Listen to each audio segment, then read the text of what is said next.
পা দিবে সেটা যেভাবে হোক। শয়তান যদি ওকে বেশি ভালো কাজ থেকে না বিরত রাখতে পারে তো কম ভালো কাজের ভিতর রাখবে,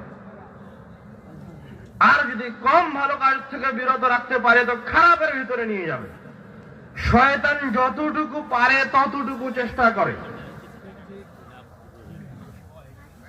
আপনি ভুল বুঝেছেন, আপনি বাড়ি থেকে বের হয়েছেন প্রোগ্রামের উদ্দেশ্যে, এই জন্য রব্বুল আলামিনের রহমত পেয়ে গেছেন মনে করলেন আপনি। এটা কেমন কথা?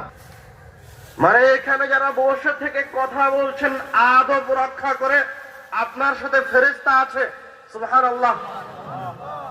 আর যে বাজার বাজার ঘুরছে, খাওয়ার প্রয়োজন মনে করছে, রাস্তা রাস্তা ঘুরে বেড়াচ্ছে, ও শয়তানের সাথে আছে।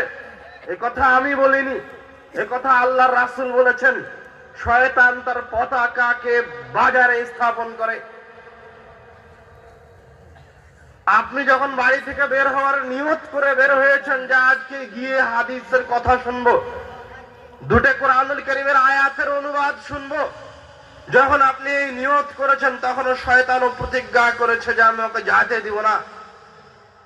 তো কিছু মানুষ বাড়ি থেকে আসতে পারেনি, কোনো কারণবশত বাড়িতে আটকা পড়ে গেছে। আর যে বের হয়ে গেছে বাড়ি থেকে, ওকে কি শয়তান ছেড়ে দিয়েছে?